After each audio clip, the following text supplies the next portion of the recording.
Dear students, आज हम discuss करेंगे economic importance of fungi part 2। इससे पहले मैंने आपको इकोनॉमिक इम्पोर्टेंस ऑफ फंजाई का पार्ट फर्स्ट बताया था। उसके आगे का ही ये टॉपिक है जिसको हम डिस्कस करने जा रहे हैं। पार्ट 2 में क्या है, role of fungi in industry. Fungi का इंडस्ट्रीज में क्या रोल होता है। सबसे पहले हम लेते हैं बेकिंग इंडस्ट्री। सैक्रोमाइसिस सेरिविसेई, जिसको हम यीस्ट के नाम से जानते हैं, इसको हम बेकर्स यीस्ट भी कहते हैं।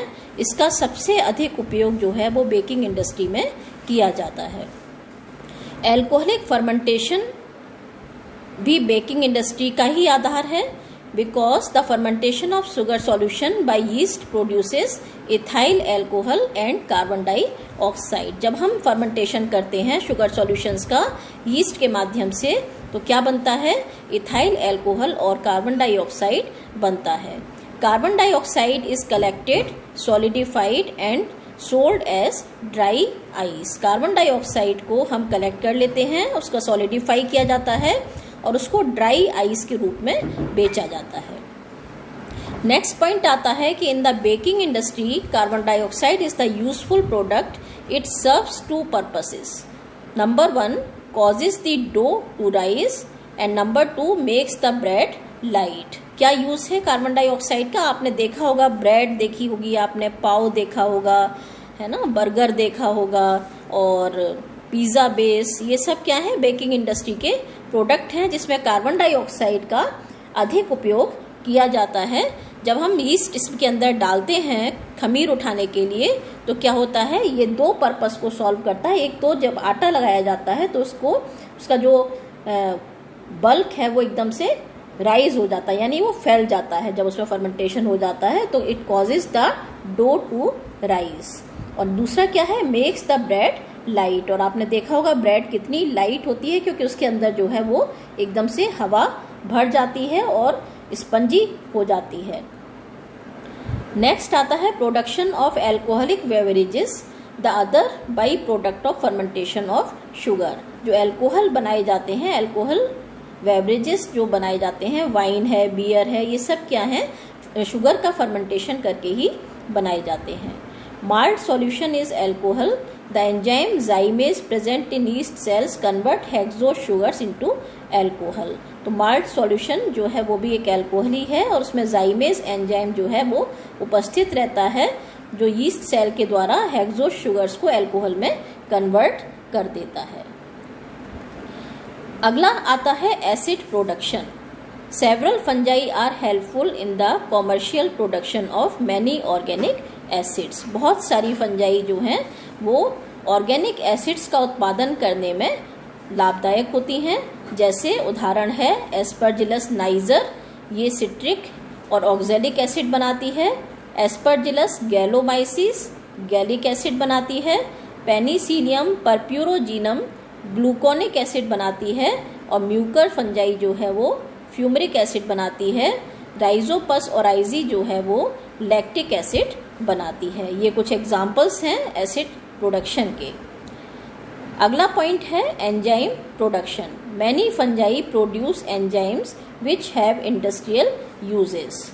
बहुत सारी फंजाई जो हैं इस्तेमाल की जाती है एंजाइम प्रोडक्शन के अंतर्गत। इसमें आप देखिए एमाइलेस एंजाइम जो है वो एस्परजिलस के द्वारा बनाया जाता है। इन्वर्टेज एंजाइम ऑल्टरनेरिया के द्वारा बनाया जाता है और सैक्रोमाइसिस के द्वारा भी बनाया जाता है। और जाइमेज एंजाइम जो है वो सैक्रोमाइसिस के द्वारा बनाया जाता है। नेक्स्ट है चीज मेकिंग। चीज आपने खाई होगी, पिज्जा बर्गर वगैरह जब खाते हैं तो उस पर चीज लगाते हैं, सभी बच्चे अच्छे से जानते हैं। तो चीज किसके द्वारा बनाई जाती है, पेनिसिलियम कैमेम्बर्टाई एड और रॉकफोर्टाई। पेनिसिलियम रॉकफोर्टाई दो स्पीशीज हैं पेनिसिलियम की। पेनिसिलियम फंजाई को तो आप बहुत अच्छी तरीके से जानते होंगे, क्योंकि पेनिसिलियम से ही सबसे पहले पेनिसिलिन नाम का एंटीबायोटिक जो है वो बनाया था अलेक्जेंडर फ्लेमिंग ने। ये वही वाला पेनिसिलियम कवक है।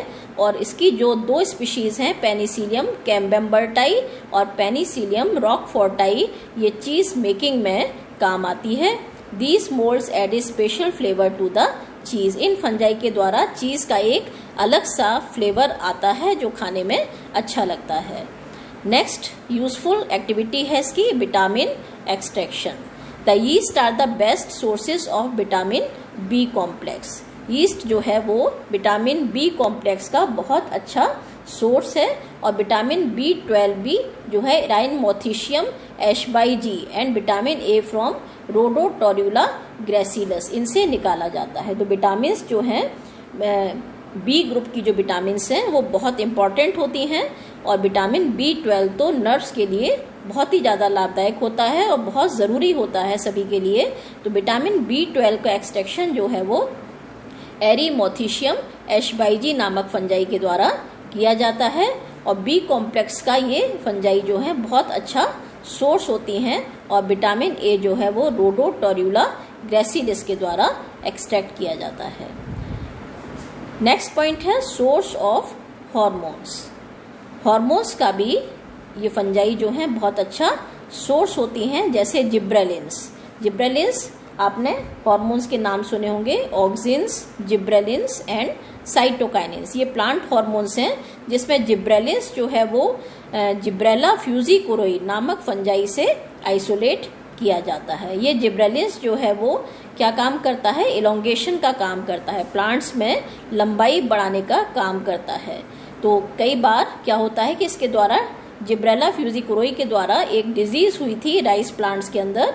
तो जब देखा कि वो राइस प्लांट्स जो थे वो एक्स्ट्रा ऑर्डिनरी एबनॉर्मल तरीके से लंबे हो गए थे, तो जब उसका कारण ढूंढा गया तो फंजाई पकड़ में आई कि जिब्रेला फ्यूजिकोरोई जो है वो एक फंजाई है जो सेल्स को इलोंगेट करने में काम आती है और बाद में इसी फंजाई से जिब्रेलिन्स हार्मोन जो है वो निकाला गया। यह जिब्रेलिन्स हार्मोन्स जो है वो प्लांट्स में इस्तेमाल किया जाता है प्लांट हार्मोन्स के तरीके से और लंबाई बढ़ाने में ये मदद करता है। Gibberellin is used to accelerate growth of several horticultural crops. तो हॉर्टिकल्चरल क्रॉप्स में जिब्रेलिन्स का इस्तेमाल जो है वो इलोंगेशन में या उसकी ग्रोथ को एक्सीलरेट करने यानी बढ़ाने में प्रयोग में लाया जाता है। इसके बाद नंबर 4 है role of fungi in medicines. औषधियों में फंजाई का उपयोग। औषधियों में फंजाई का बहुत अधिक उपयोग होता है। At present, there are more than 700 fungal species which secrete antifungal and antibacterial substances. These substances are called antibiotics. तो 700 स्पीशीज हैं करीब फंजाई की जो एंटी फंगल और एंटी बैक्टीरियल होती हैं और इनसे एंटीबायोटिक्स जो हैं वो बनाए जाते हैं। The first antibiotic penicillin was extracted from Penicillium notatum by Sir Alexander Fleming। अभी मैंने आपको बताया था कि पेनिसिलिन जो था, आप सबको पता ही होगा, ये हम बचपन से ही पढ़ते आते हैं कि सबसे पहला एंटीबायोटिक पेनिसिलिन जो था वो अलेक्जेंडर फ्लेमिंग के द्वारा बनाया गया था और फंजाई थी Penicillium notatum, for which he was awarded Nobel prize in 1945। 1945 में सर अलेक्जेंडर फ्लेमिंग को इस काम के लिए नोबेल प्राइज से नवाजा गया था। इसके अलावा बहुत सारी फंजाई हैं जो एंटीबायोटिक्स बनाने के काम आती हैं जो बाद में डिस्कवर की गई थी। उनमें से कुछ एंटीबायोटिक्स जो हैं वो मैं आपको यहाँ बता रही हूँ जिनको आप याद कर सकते हैं। जैसे स्ट्रेप्टोमाइसिन है, स्ट्रेप्टोमाइसिन स्ट्रेप्टोमाइसिस ग्रेशियस से बनाई जाती है। पेनिसिलिन है, पेनिसिलियम नोटेटम और पेनिसिलियम क्राइसोजीनम से बनाई जाती है। रेमाइसिन है, म्यूकर रेमेनियस से बनाई जाती है। ब्रीफेलिडिन पेनिसिलियम ब्रीफेडियनम से बनाई जाती है। फ्यूमिगैलिन एस्परजिलस फ्यूमिगेटस से, क्लेवेसिन कैलबेरिया से, ग्रेसियोफुल्विन पेनिसिलियम ग्रेसियोफुल्वम से और अर्गोटिन जो है वो क्लेबिसेप्स परप्यूरिया से बनाई जाती है। तो क्लेबिसेप्स परप्यूरिया जो है वो अर्गट डिजीज कॉज करता है। इसको आप, ये आपके कोर्स में भी है, इसको हम अलग से भी आपको पढ़ाएंगे। Ergot disease in bajra, क्लेबिसेप्स purpurea से यह रोग कारित होता है।